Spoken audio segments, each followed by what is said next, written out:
Hello दोस्तों, नमस्कार। स्वागत है आप सभी का आपके अपने इस YouTube channel replication of Manu में। दोस्तों, आज के इस क्लासेस से में आपको हम बताने वाले हैं कि बायोलॉजी के एमसीक्यूज क्वेश्चंस को करने वाले हैं और यहाँ पे डेली आपको शाम 7:30 बजे आपको 7:30 बजे क्लासेस दी जाती है। आप लोग डेली ज्वाइन कीजिए। चलिए बढ़ते हैं आपके डाउट्स की तरफ दोस्तों और क्वेश्चंस की तरफ। चलिए, सबसे पहले यहाँ पे आ चुका है कुछ सोशल मीडिया होल्डर्स। यहाँ पे देख सकते हैं आप लोग। यहाँ पे आप चाहें तो आप हमें रिप्लिकेशन ऑफ मनु इंस्टाग्राम पे फॉलो कर सकते हैं एंड आप सभी को टेलीग्राम ज्वाइन कर लेना है। टेलीग्राम से आप सभी को फायदा ये होगा कि जो भी पीडीएफ यहाँ पे क्लासेस में चलेगी उसका पीडीएफ के तौर पे जो है आपको टेलीग्राम पे मिल जाएगा, उसका पीडीएफ है ना। बाकी आप तो यूट्यूब पे देख ही रहे हैं। तो चलिए आगे बढ़ते हैं और सबसे पहले यहाँ पे आ चुका है आप सभी का सिलेबस। यहाँ पे देख सकते हैं आपको टोटल जनरल साइंस से यानी पीसीबी फिजिक्स केमिस्ट्री बायोलॉजी मिला के आपको 25 क्वेश्चन पूछा जाएगा। इसके लिए आपको 125 मार्क्स दिया जाएगा, यानी एक क्वेश्चन बराबर आपको 5 मार्क्स दिया जाएगा। निगेटिव मार्किंग की बात करें तो नहीं है निगेटिव मार्किंग, इसलिए आप सभी क्या करना है 90 के 90 क्वेश्चन को रंग के आना है। सामान्य ज्ञान यानी जीके से आपको 20 क्वेश्चन पूछा जाएगा जिसके लिए आपको 100 मार्क्स दिया जाएगा। उसके बाद आपको मैथमेटिक्स अंक गणित से जो है योग्यता जो पूछेगा वो आपको 75 मार्क्स का पूछेगा और 15 क्वेश्चन पूछा जाएगा। इंग्लिश से आपको जो है यहाँ पे 15 क्वेश्चन पूछेगा और उसके बाद यहाँ पे दोस्तों आपको 75 मार्क्स दिया जाएगा। ओके, यहाँ पे हिंदी के लिए जो है आपको 15 क्वेश्चन हिंदी से पूछेगा और इसके लिए भी आपको 75 मार्क्स दिया जाएगा। टोटल नंबर ऑफ मार्क्स जो रहेगा दोस्तों वो आपको 450 रहेगा, आप लोग देख सकते हैं। और उसके बाद यहाँ पे बात करें टोटल नंबर ऑफ क्वेश्चन की, तो यहाँ पे दोस्तों टोटल आपको 90 क्वेश्चन पूछा जाएगा। ओके, उम्मीद है कि आपको सिलेबस समझ में आ गया होगा। चलिए बढ़ते हैं आपके क्वेश्चंस की तरफ। निगेटिव मार्किंग नहीं है, इसलिए आप सभी टोटल के 90 क्वेश्चंस को रंग के आ सकते हैं। चाहे आपको आता हो या ना आता हो, आप थोड़ा कंफ्यूज भी रहे तो मार सकते हैं, लेकिन आपको जो क्लासेस मैं दे रहा हूं उस क्लासेस से एक भी कंफ्यूजन नहीं रहेगा आप सभी का। चलिए बढ़ते हैं डाउट्स की तरफ दोस्तों और क्वेश्चन की तरफ। देखिए, आप सभी लाइक शेयर सब्सक्राइब करने में कतई घबराइएगा नहीं। चलिए, और मुझे उम्मीद है कि आप सभी लाइक शेयर सब्सक्राइब जरूर करते हैं। चलिए बढ़ते हैं आपके क्वेश्चंस की तरफ। कह रहा है इनमें कौन अंडपरजक ओविपेरस एनिमल है? ओविपेरस एनिमल कौन सा है बताइएगा। इनमें कौन जो है ओविपेरस एनिमल है बताइएगा। ए में कह रहा है मुर्गी, बी में कह रहा है सांप यानी सर्प, और सी में कह रहा है मगरमच्छ, और डी में कह रहा है इनमें से सभी। देखिए दोस्तों, अंडपरजक जो कि अंडा को पैदा करता है ना, जो कि अंडा देता है, जो कि ऐसा कौन सा एनिमल है, प्राणी है जो कि अंडा को जन्म देता है ना, बच्चे को जन्म नहीं देता, अंडा को जन्म देने वाले जंतु को क्या कहते हैं? अंडपरजक जंतु कहते हैं ना। अंडपरजक होगा, अंडपरजक सॉरी अंडपुरजक लिखा हुआ है, गलती है। यहाँ पे अंडपरजक हो जाएगा। ओविपेरस इसका एनिमल होता है इंग्लिश। और उसके बाद यहाँ पे आपको कह रहा है कि कौन ओविपेरस एनिमल है, तो यहाँ पे दोस्तों इसका राइट आंसर हो जाएगा मुर्गी भी क्या करती है, आपको अंडा देती है, सांप भी अंडा देती है, मगरमच्छ भी अंडा देती है। तो दोस्तों इनमें से सभी इसका राइट आंसर हो जाएगा। क्या हो जाएगा? अंडपरजक, यानी अंडा को ही सभी लोग जो है जन्म देते हैं, ये सभी प्राणी अंडा को जन्म देते हैं। इसका राइट आंसर जो भी लोग डी नंबर ऑप्शन कह रहे हैं उन सभी का राइट आंसर है। चलिए अगला क्वेश्चन की तरफ बढ़ते हैं और अगला क्वेश्चन कह रहा है निम्न में से, क्या कह रहा है, निम्न में से कौन सजीव परजक यानी सजीव को जन्म देता है, यानी बच्चे को जन्म नहीं देती है ना, बच्चे को जन्म नहीं देती है, यानी कि सजीव परजक नहीं है। सजीव परजक बोले तो यानी सजीव यानी कि बच्चे को जन्म नहीं देती है। मुर्गी नहीं देती है, गाय बच्चे को जन्म नहीं देती है, बकरी बच्चे को जन्म नहीं देती है, मनुष्य बच्चे को जन्म नहीं देते हैं दोस्तों। तो इसका राइट आंसर क्या हो जाएगा, यानी बच्चे को जन्म, डायरेक्ट बच्चे को जन्म कौन ऐसा प्राणी है जो कि नहीं देता है ना। तो मुर्गी क्या बच्चे को जन्म देता है? मुर्गी तो अंडे को जन्म देता है, इसलिए मुर्गी क्या है, अंडपरजक जंतु है। तो मुर्गी जो हो जाएगा इसका राइट आंसर हो जाएगा, है ना। इसका राइट आंसर क्या हो जाएगा? मुर्गी हो जाएगा दोस्तों, ये याद रखिएगा आप लोग, है ना। चलिए यहाँ पे मुर्गी हो गया। चलिए बढ़ते हैं अगला क्वेश्चन की तरफ, है ना। तो यहाँ पे अंडपरजक जंतु जो है मुर्गी है, ठीक है। और यहाँ पे उसी क्वेश्चन को अलग अंदाज में पूछा है, सजीव परजक नहीं है। सजीव परजक यानी कि आदमी को जन्म देने वाला, ये नहीं कि बच्चे को जन्म देने वाला प्राणी नहीं है, ये आपसे पूछ रहा है। तो इसका राइट आंसर हो गया मुर्गी। चलिए अगला क्वेश्चन की तरफ बढ़ते हैं और अगला क्वेश्चन क्या कह रहा है देखिएगा। कह रहा है मानव में कुल गुणसूत्रों की संख्या कितनी होती है? ये तो आप लोग एक के बारे में टिक कर दीजिएगा। चलिए, तो कितना? 23 जोड़ा होता है। जोड़ा में पूछे तो 23 जोड़ा मारिएगा, और कितना होता है ये पूछे तो आप लोग 46 मारिएगा, ठीक है। चलिए बढ़ते हैं। चलिए बढ़ते हैं अगला क्वेश्चन की तरफ। कह रहा है जब निषेचन की क्रिया, क्या जब निषेचन की क्रिया शरीर के अंदर में होता है तो क्या कहलाता है? अंतः निषेचन होता है क्या? दोनों होता है क्या? और सी में कह रहा है दोनों होता है, बी में कह रहा है बाह्य निषेचन होता है, और डी में कह रहा है इनमें से कोई नहीं। जब निषेचन यानी फर्टिलाइजेशन जो है शरीर के अंदर में होती है तो उसे क्या कहते हैं बताइए। तो जो भी चीज अंदर में होगा उसको इंटरनल ना कहते हैं, अंदर होने वाले चीज को क्या कहते हैं? इंटरनल। फीलिंग, फीलिंग क्या होता है? इंटरनल होता है, किसी के प्रति आकर्षण हो जाता है, वो इंटरनल होता है ना, एक्सटर्नल नहीं होता है, ठीक है। तो यहाँ पे दोस्तों आप सभी को क्या करा है? निषेचन यानी कि फर्टिलाइजेशन जो है ये क्रिया शरीर के अंदर में होती है, इसलिए इसे क्या कहा जाता है? तो इसे जो कहा जाता है दोस्तों अंतःनिषेचन यानी इंटरनल फर्टिलाइजेशन के नाम से जाना जाता है। चलिए यहाँ पे जो भी लोग ये नंबर ऑप्शन को टिक कर रहे हैं उन सभी का 100% राइट आंसर है। चलिए अगला क्वेश्चन की बढ़ते हैं और कह रहा है, अगला क्वेश्चन क्या कह रहा है? Male gamete. क्या मेल गैमिट कह रहा है? मेल गैमिट यानी कि नर युग्मक को क्या नर युग्मक को कहते हैं? क्या कहते हैं? स्पर्म कहते हैं, ओवम कहते हैं, एग कहते हैं, नन कहते हैं। स्पर्म यानी कि स्पर्म ही होगा, ओवम यानी अंडा हो जाएगा, एग यानी कि अंडा हो जाएगा, ठीक है। ये फीमेल में बनता है और ये जानवर में बनता है, तो ठीक है। चलिए बढ़ते हैं, इसका राइट आंसर आप लोग दीजिएगा मेल का गेमिट। मेल गेमिट क्या है बताइएगा? तो मेल गेमिट जो है दोस्तों आपको क्या हो जाएगा? स्पर्म मेल गेमिट हो जाएगा और फीमेल गेमिट जो हो जाएगा दोस्तों ओवम हो जाएगा, ठीक है। मेल यानी एनिमल में जो है, एनिमल में क्या हो जाएगा? एनिमल में आपको, एनिमल में क्या हो जाएगा? एनिमल में जो है स्पर्म, मेल में स्पर्म हो जाएगा, मेल में स्पर्म हो जाएगा और फीमेल में ओवम हो जाएगा, ठीक है। क्या हो जाएगा? मेल गेमिट हो जाएगा स्पर्म और फीमेल में ओवम हो जाएगा फीमेल गेमिट, ठीक है, याद रखिएगा। चलिए अगला क्वेश्चन की तरफ बढ़ते हैं और अगला क्वेश्चन कर रहा है फीमेल गेमिट, वही आ गया ना जो मैं बताया हूँ ऊपर। फीमेल गेमिट मादा युग्मक को क्या कहते हैं? ओवम कहते हैं, एक ही बार में टिक कर दीजिएगा। चलिए तो अगला क्वेश्चन की तरफ बढ़ते हैं दोस्तों। चलिए अगला क्वेश्चन क्या कह रहा है देखिएगा, अगला क्वेश्चन कह रहा है गाय बकरी में कौन सा चक्र होता है? गाय बकरी में कौन सा चक्र होता है? गाय बकरी में बच्चे को जन्म किस प्रक्रिया के द्वारा दिया जाता है? मासिक चक्र यानी मेंस्ट्रुअल साइकिल जिसको एमसी के नाम से कहते हैं, मध्य चक्र यानी स्ट्रस साइकिल, और सी में करा है दोनों और डी में करा है नन। बताइएगा गाय बकरी में कौन सा चक्र होता है, कौन सा साइकिल चलता है? मासिक चक्र तो मानव, बंदर और चिंपैंजी में चलता है, ये चीज याद रखिएगा।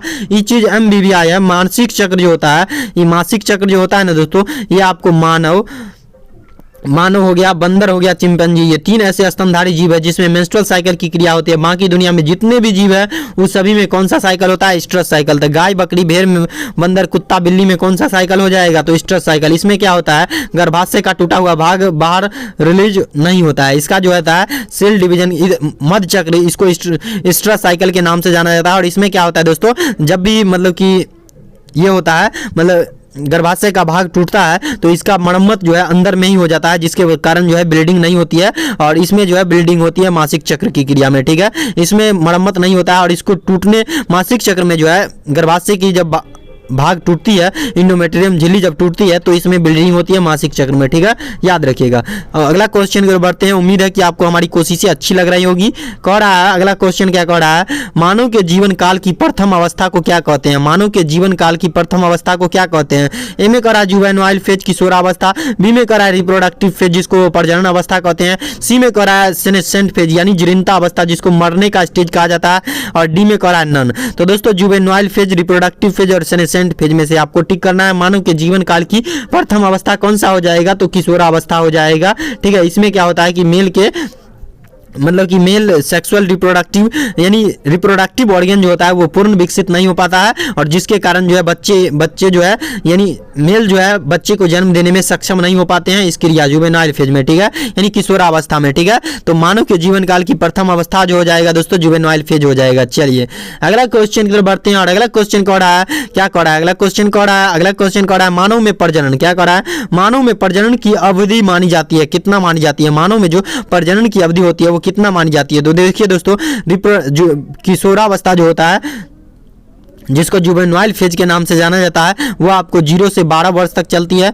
सॉरी यहाँ पे 0 हो जाएगा ना, 0 से 12 वर्ष तक ये चलता है जुवेनाइल फेज। 12 से 45 वर्ष तक आपको रिप्रोडक्टिव फेज चलता है ना, और औसतन 60 वर्ष मान के चले तब, है ना।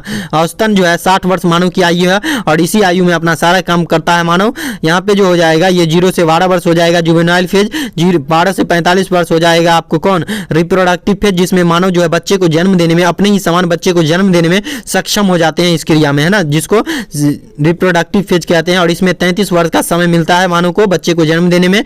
और यहाँ पे जो हो जाएगा 45 से 60 वर्ष ये मरने का स्टेज होता है जिसको सेनेसेंट फेज के नाम से जाना जाता है, और इसमें जो है आदमी मर जाता है। 15 वर्ष के अंदर जो है आदमी मर जाता है। इसमें क्या होता है धीरे धीरे जो है सेल काम करना बंद कर देता है और आदमी ऊपर पहुंच जाता है, ठीक है, याद रखिएगा। चलिए अगला क्वेश्चन की तरफ बढ़ते हैं। तो मानव के जीवन काल की प्रथम अवस्था जो सॉरी मानव में प्रजनन अवस्था की अवधि जो हो जाएगा दोस्तों, ये आपको क्या हो जाएगा 12 से 45 वर्ष। ठीक है, याद रखिएगा। यानी कि बी नंबर ऑप्शन जो लोग टिक कर रहे हैं उन सभी का 100% राइट है।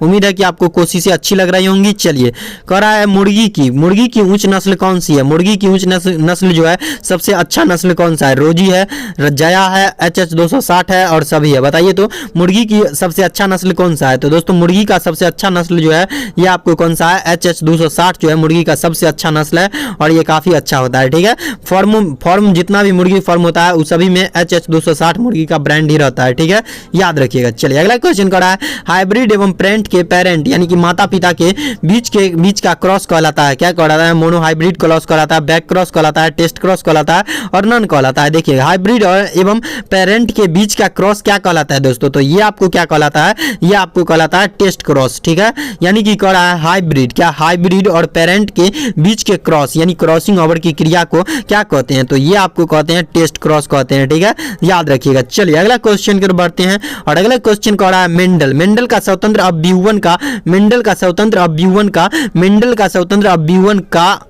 कौन था? बताइएगा। एकल हाइब्रिड क्रॉस था, द्वि हाइब्रिड क्रॉस था, बैक क्रॉस था और डी में करा नन था। मेंडल का स्वतंत्र अभिवन का जो अभिवन जो था वो कौन था? एकल हाइब्रिड क्रॉस था, द्वि हाइब्रिड क्रॉस था और बैक क्रॉस था। बताइएगा कौन था? तो दोस्तों ये था द्वि हाइब्रिड क्रॉस। क्या था? द्वि हाइब्रिड क्रॉस। ओके, याद रखिएगा। यहाँ पे द्वि हाइब्रिड क्रॉस को याद रखिएगा। ये MBBI क्वेश्चन से मेंडल से पूछ देता है क्वेश्चन। चलिए, अगला क्वेश्चन कह रहा है 13 नंबर क्या कह रहा है? देखिएगा, कह रहा है बच्चे का रक्त यानी ब्लड ग्रुप O तथा पिता का ब्लड ग्रुप B हो तो पिता का जीनोटाइप जीनोटाइप का रेशियो आपसे पूछ रहा है। जीनोटाइप का रेशियो आपसे पूछ रहा है। B और B होगा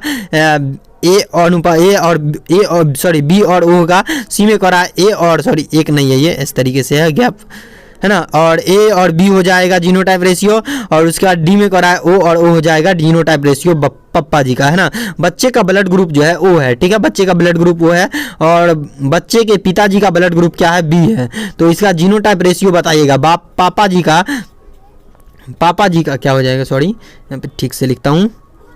पापा जी का जो है, पापा जी का जीनोटाइप रेशियो बताइए तो आप लोग, है ना। तो पापा जी का जो जीनोटाइप रेशियो हो जाएगा दोस्तों वो हो जाएगा, क्या हो जाएगा? बी पहले आ जाएगा, ये बी जो है इधर आ जाएगा और ये ओ जो है इधर चल जाएगा। तो क्या हो जाएगा? ये आपको हो जाएगा बी ऑप्शन राइट हो जाएगा। बी ऑप्शन जो भी लोग टिक कर रहे हैं उन सभी का राइट आंसर है, यानी बी और ओ उन सभी का बिल्कुल राइट है। चलिए, तो पिताजी का जीनोटाइप रेशियो हो जाएगा बी और ओ। उम्मीद करता हूँ कि आपको क्वेश्चन अच्छे लग रहे होंगे। चलिए, कह रहा है टर्नर सिंड्रोम में मौजूद बार बॉडी की संख्या कितनी होती है? टर्नर सिंड्रोम जो हो जाता है किसी बच्चे में जब टर्नर सिंड्रोम हो जाता है तो उसमें जो मौजूद बार बॉडी की संख्या कितनी होती है ये आपसे पूछ रहा है। ए में करा 0 होती है, बी में करा 1 होती है, 2 में करा 2 होती है, सॉरी सी में करा 2 होती है और डी में करा 8 होती है। तो बताइए तो टर्नर सिंड्रोम में मौजूद बार बॉडी की संख्या कितनी होती है? तो दोस्तों ये जो होता है 0 होती है। कितना होती है? बार बॉडी की संख्या 0 होती है, यानी कि ए नंबर ऑप्शन बिल्कुल राइट है। जो भी लोग ए नंबर ऑप्शन को टिक कर रहे हैं उन सभी का बिल्कुल राइट है दोस्तों। चलिए, यहाँ पे जो भी लोग 0 को टिक कर रहे हैं उन सभी का बिल्कुल राइट आंसर है।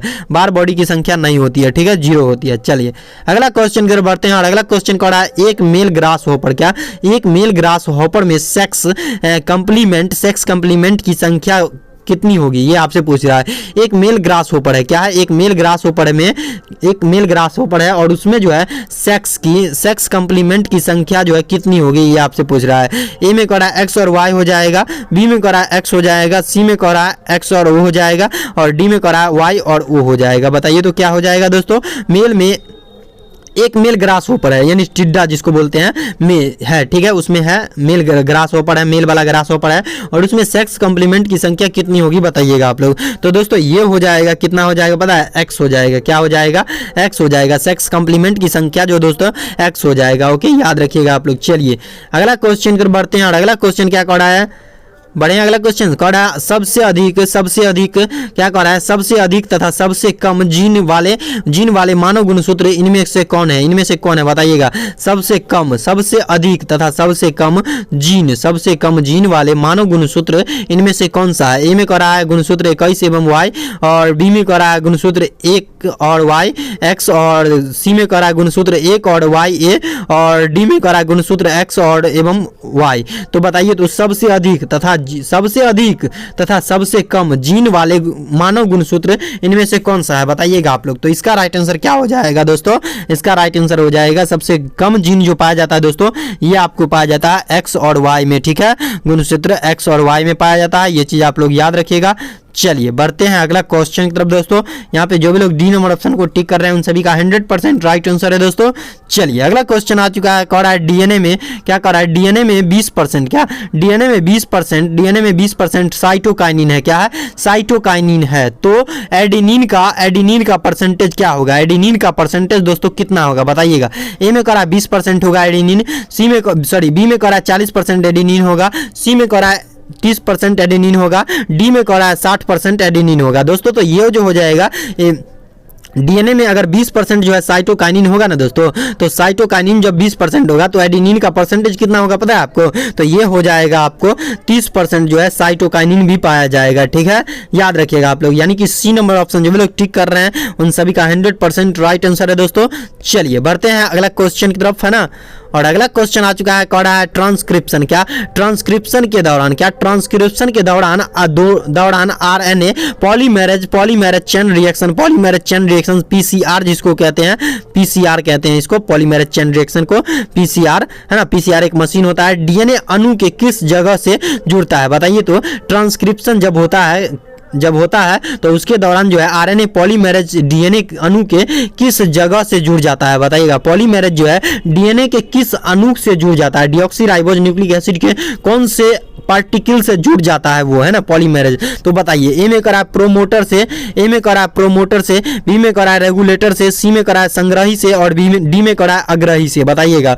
तो इसका राइट आंसर क्या हो जाएगा दोस्तों, ये जो जुड़ जाता है पीसीआर यानी पॉलीमेरेज जो जुड़ जाता है डीएनए के अणु से जुड़ता है, और कौन से किस जगह पे जुड़ता है, तो ये आपको जुड़ता है प्रोमोटर से, ठीक है, याद रखिएगा आप लोग दोस्तों। तो इसका राइट आंसर हो जाएगा प्रोमोटर, यानी कि ए नंबर ऑप्शन जो लोग टिक कर रहे हैं उन सभी का बिल्कुल राइट है। चलिए अगला क्वेश्चन को बढ़ते हैं, और अगला क्वेश्चन कर रहा है आरएनए क्या कर रहा है, आरएनए किसका आनुवंशिक पदार्थ है, बताइएगा। ए में कर रहा है यूकैरियोट्स हो जाएगा,